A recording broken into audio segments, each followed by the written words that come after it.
last na lang po, ma'am.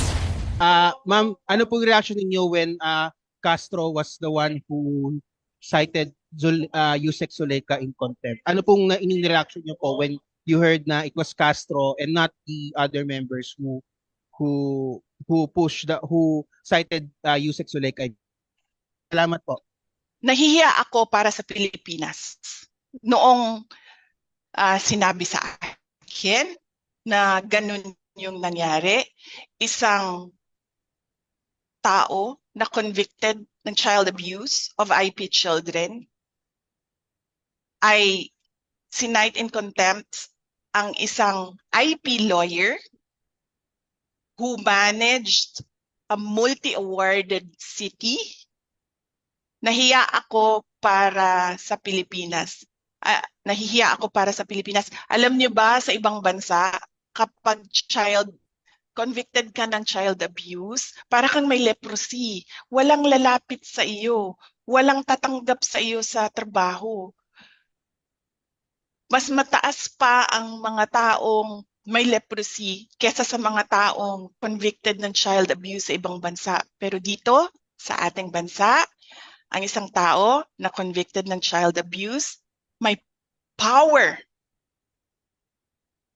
Saan ka nakahanap ng ganyan? Nahihiya ako as a Filipino na ganito ang ating House of Representatives. Yun lang po, ma'am. Thank you. Okay. Next question, Jason, SMNI. Thank you. Hi, ma'am. Ma'am, naririnig po ako? Yeah, clear. Para Yes. clear. Yes, ma'am. Yes, Jason. Yes, ma'am. Marami po sa ating mga kababayan po, ma'am, ang pumalag sa ginawa po ni Castro. Kung babasahin niyo po ang social media, pumalag po sila doon sa pag-cite in contempt kay Attorney Lopez. And they said po na there is grave abuse of power. Para po sa inyo, ma'am, nakikita niyo po ba that there is a blatant abuse of authority and this is an act of power tripping po na ginagawa po ng ilang kongresista against the OVP employees? Actually, yan ay yan talaga sinasabi ng lawyers sa akin. Sabi nila, you must go to court, you must go to court. Sa totoo lang, ako lang din talaga yung nagsasabi na pabayaan na lang natin. Pabayaan na lang natin kasi hayaan na lang natin. Pasagdan nato sila sa ilang gibati. Hayaan natin sila mapagod at matapos yung 19th Congress na ito. In fact, Attorney Zuleika Lopez expressed din sa akin, sabi niya, I cannot go through all this and then not end up in the Supreme Court annotated report sa SCRA.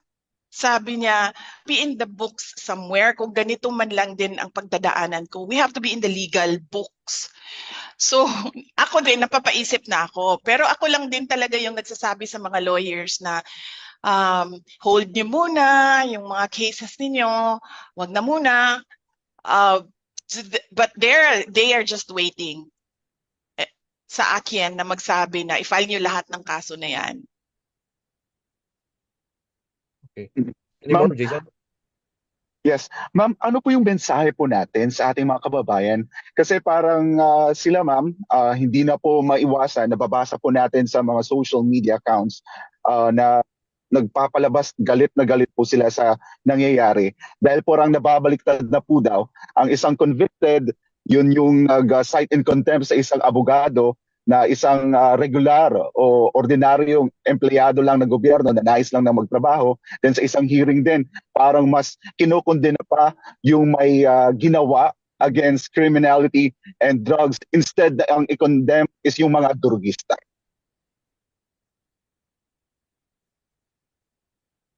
Oo, sa totoo nga, yun din ang sagot ko as kanina, no? Sabi ko nahihiya ako para sa Pilipinas. Kasi ganito yung nakikita natin sa House of Representatives natin. And naiintindihan ko yung galit ng mga tao. Kasi hindi alam ng mga tao kung ano yung gusto nilang makita sa ating mga members ng House of Representatives. Alam nyo, nagsabi na rin sa akin si Congressman Pulong Duterte, sabi niya, at this point, nahihiya ako na member ako ng 19th Congress. Meron ng isang congressman, isa lang yon. Pero, di ba, as a speaker, hindi ka rin ba mahihiya at mag-isip na meron kang member na nahihiya na member siya ng House of Representatives? So, naiintindihan ko yung galit ng mga tao. Yung mismong congressman nga, nahihiya na siya eh. Yes po. Opo. Mm. VP, itanong ko lang po, what do you think would stop all these seemingly attacks against you po?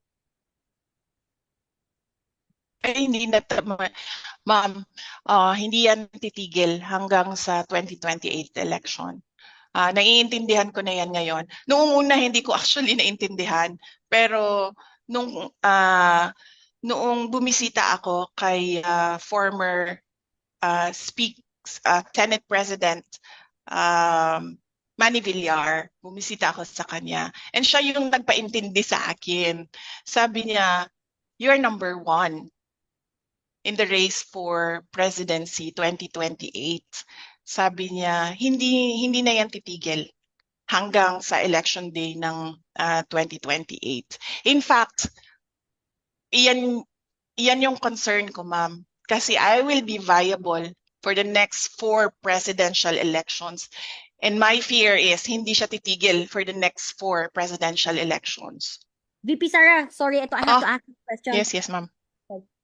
Your father po, si former President Duterte, Sino to? po, when he attended the Quadcom hearing po before, no? And you were there. TV5. Opo. So, si PRRD po, he took the oath po when he attended the Quadcom hearing tungkol nga po dun sa EJK po nung patay dun sa kanyang drug war. And during our ambush interview po after that, sinabi niya, he is urging you to do the same din sana. So far po ma'am, kasi yung ma-attend po ngayon na OVP officials have no personal knowledge po regarding the confidential expenses. And ang itinuturo nga po nila na ay ang special disbursing officers and chief of staff and kayo po na may nakakaalam nga po dito sa confidential funds. So yung lawmakers po right now are still very hopeful that you will attend the hearing, explain and answer the questions po about the over 600 million confidential funds ng inyong opisina at paano po ba talaga ginasta itong pondo po ng taong bayan. Marian, last question, wrap up here. Kindly wrap up. Okay. Yes. Okay. Yes, nagets ko. Unang point mo is sumagot sa mga members ng House of Representatives. Sinabi ko na kanina kung bakit ako hindi sasagot sa members of the House of Representatives. Dagdag ko lang doon na the power of the purse is the power to give or take away money. Hindi sila ang nag-audit ng utilization na ang government funds. Yan ay exclusive domain ng Commission on Audit. Yan ang sinasabi namin lagi. Sumasagot kami, nagko-cooperate kami sa Commission on Audit. Kahit pa we feel na sinasabihan na ang Commission on Audit ng mga House of Members, some members of the House of Representatives kung paano mag-audit.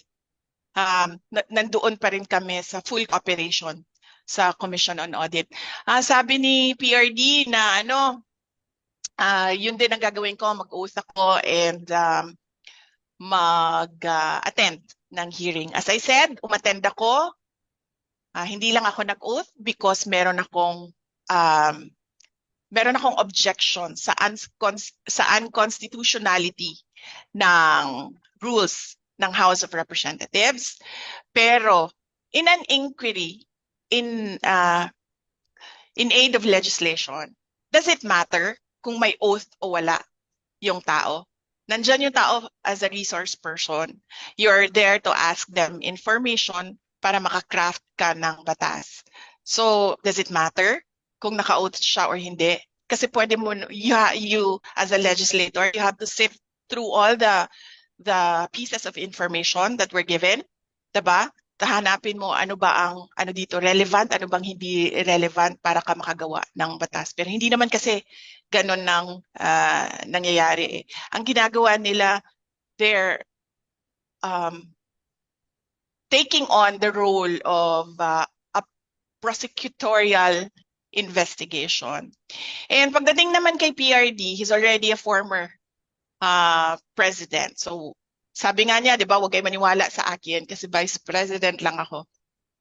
Hindi ako maniniwala sa kanya kasi former president siya. Hindi naman siya incumbent president.